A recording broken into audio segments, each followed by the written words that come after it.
Lieutenant Governor, thank you for taking the time to speak to the National Rifle Association's millions of members. You're in one heck of a race here in Virginia. You've been endorsed by the NRA's Political Victory Fund to be the next governor of Virginia.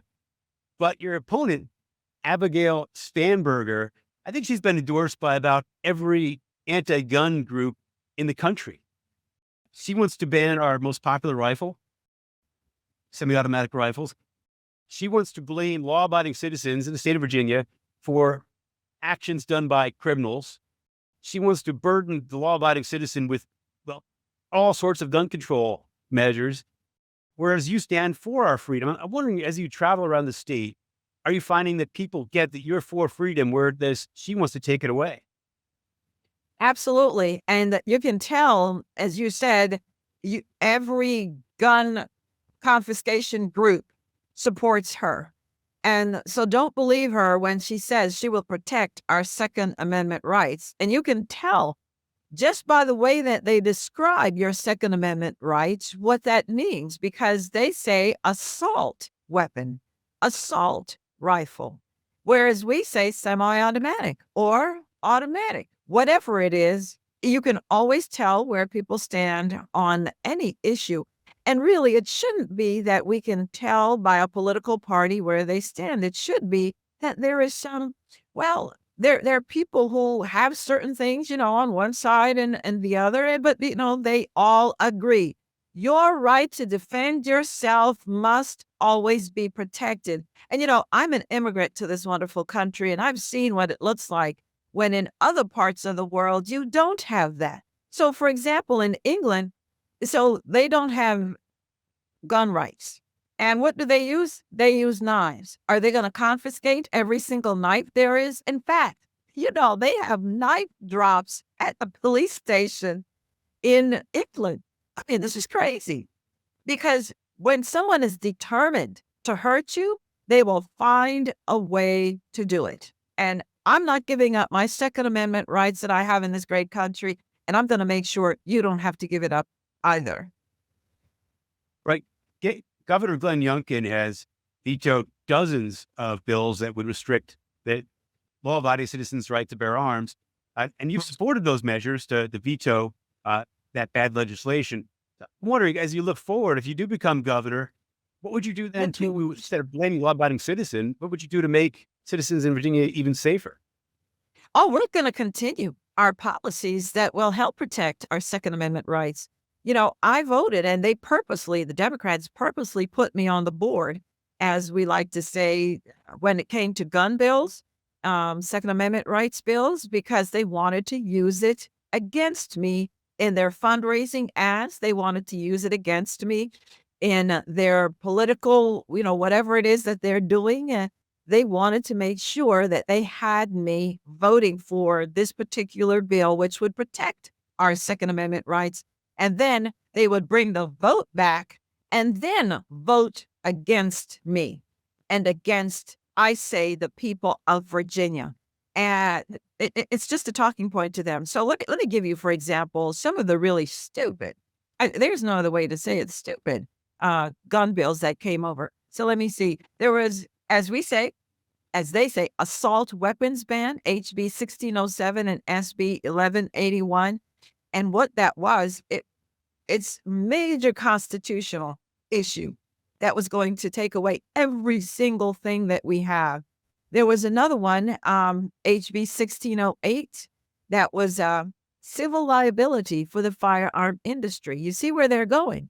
If they can't get you, they're going to get the manufacturer. And that way you could sue the manufacturer for third-party crime. And of course, it also threatened jobs. Another one, and I'm not going to go through many, just two more. Another one was SB 848. You had to be 21 years or older in order to be able to exercise your Second Amendment rights, so you couldn't buy a gun. Except that we have 18-year-olds handling guns. They are in our military, as some of us have been. This is crazy. It's ridiculous. Let me tell you another one that was really dumb.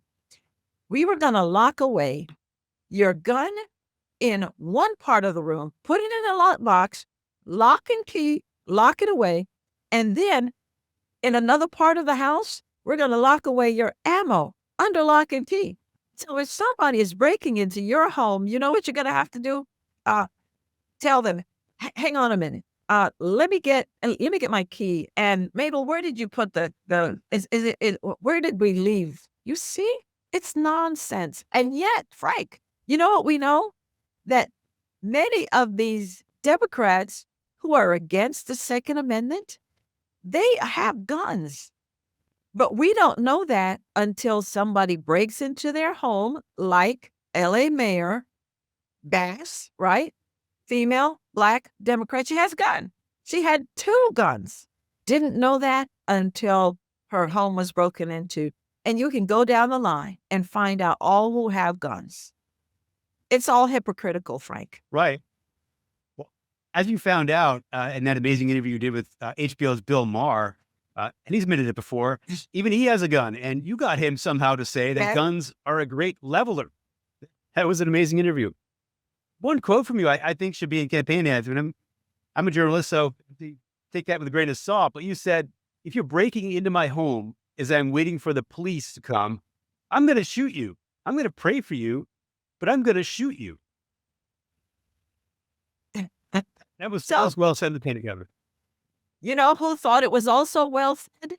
Vice President Kamala Harris, when she was running for the presidency in 2024. The Democrats are watching me, and they want to see what is Winsome saying that seems to gain a foothold so that they will appear moderate when they're not. And then when they win, then they'll go extreme left and take away every single part of our Second Amendment rights. And we know this because Kamala said when she was asked the question by Oprah, Madam Vice President, I didn't know that you had a gun, because she revealed in the debate that she had a gun. You see what I mean? She revealed in the debate that she had a gun. So Oprah said to ask the question, I didn't know you had a gun. And Kamala said, yes, it's a Glock. And by the way, if you're breaking into my home, I'm going to shoot you. Frank, I almost fell out of my chair. I thought, wait a minute, didn't Winsome say that? Yes, Winsome said that a whole year ago. So it's all right. We know how to protect you and keep you safe. And by the way, you know, in Richmond, this past Sunday, we had 7 shootings in Richmond alone. And 1 person is dead. Some of the rest are fighting for their lives. And so what the Democrats would have us do is they want to confiscate everyone's Second Amendment, right? Here's the problem. You know who's not going to bring their guns in? The criminals. And then who is going to help us, Frank, when we're waiting on our law enforcement to come, our first rescue? Who's going to come and help us? Exactly. So I'm not giving it up. And under my policies, Democrats will also be protected because they won't have to give up theirs either. Well, it seemed to be on the ballot recently in Virginia in every election. You know, what the House of Delegates is split by a couple of votes, being Democrats, Republicans, run by Democrats, and the Senate as well, controlled by Democrats, but just by a couple of votes. It seems to be flipping back and forth. And of course, the governor's mansion right now is a Republican. Now, your party affiliation is as you so well said, should not tell me where you stand on this basic civil right, but unfortunately today it too often does. And that's where we are. All these anti-gun bills coming in from even those close to houses in Virginia. How do you then see the future that close? What are you hearing on the campaign trail? What are your polls showing? Do you think that Virginians are really turning against their own freedom? Oh, no. In fact, the minute that I talk about that, even, people say, well, Black people don't really care about that. Of course they do.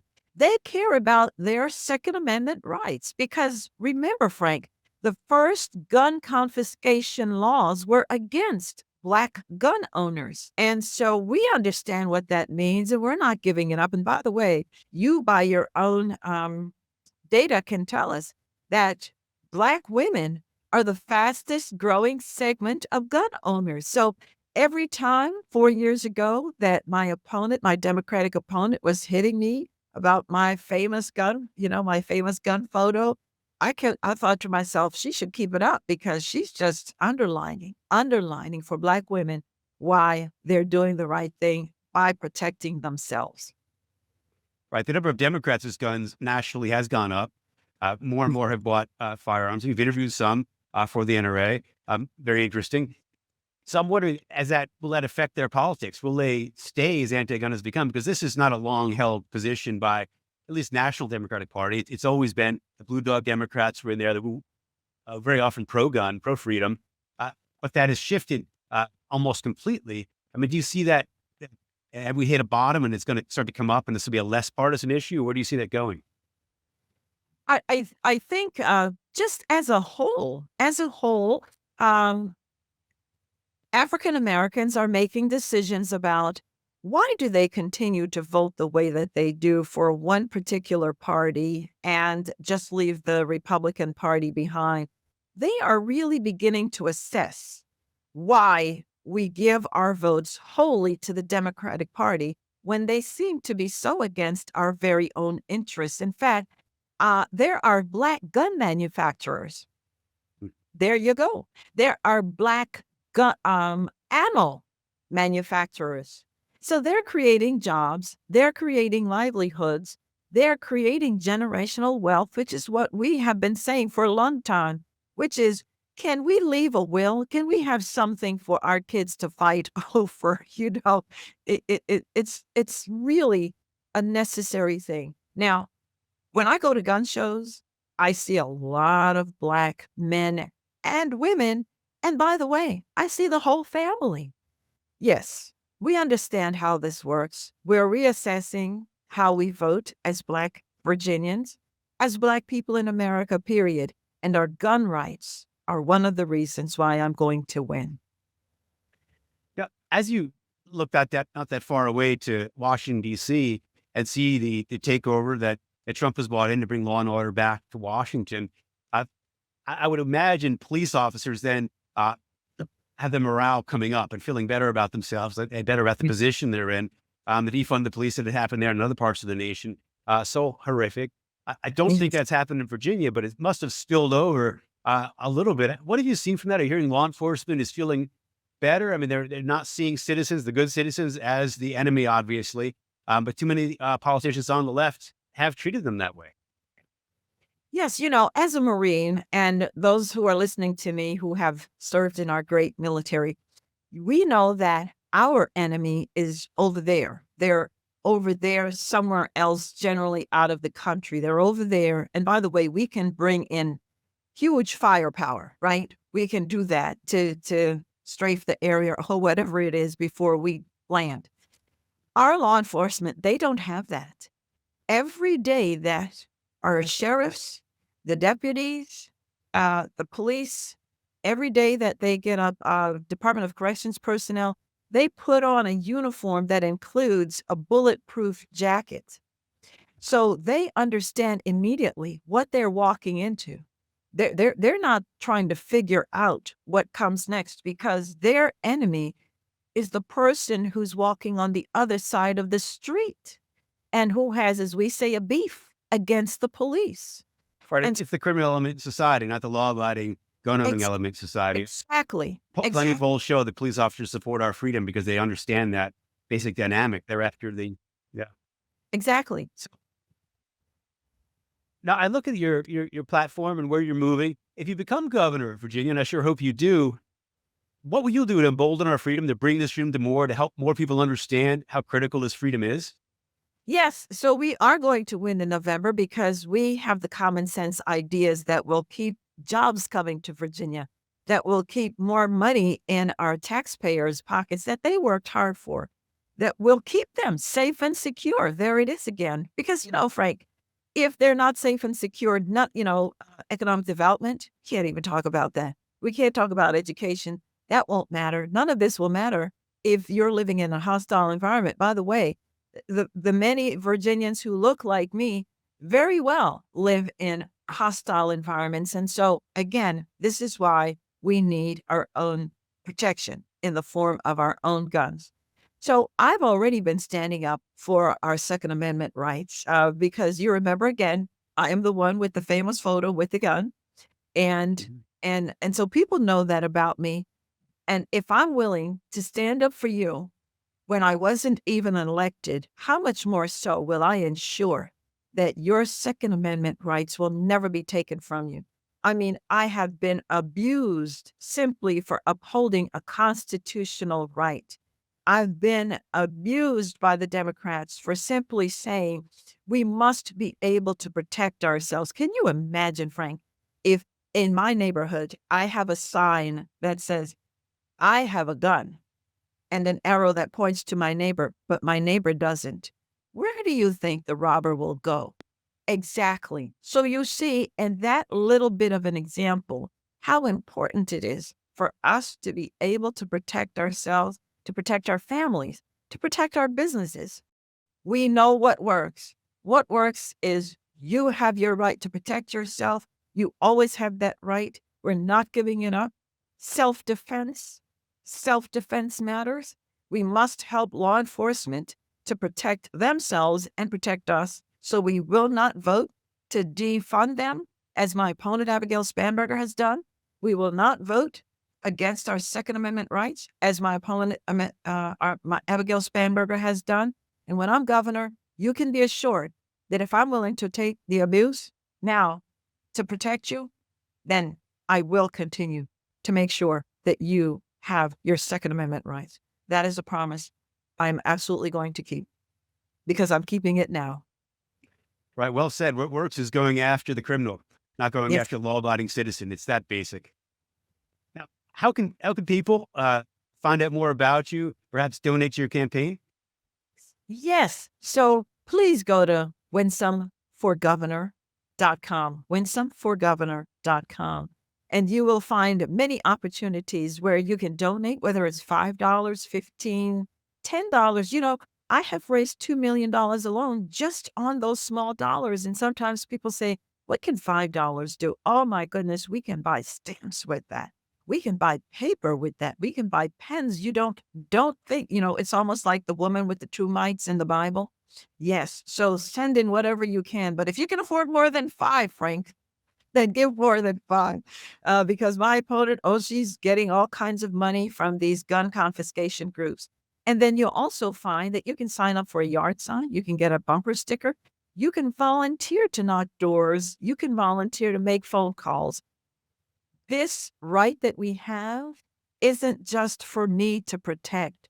It's for all of us to come together and say, Winsome cannot do it by herself. We need the votes, because I can't just vote for me. We need to bring the House back. We need to get our lieutenant governor in. We need to get our attorney general, Jason Yaras, back in for sure. So please come and support us in Virginia. Well said. Thank you, Lieutenant Governor. Thank you.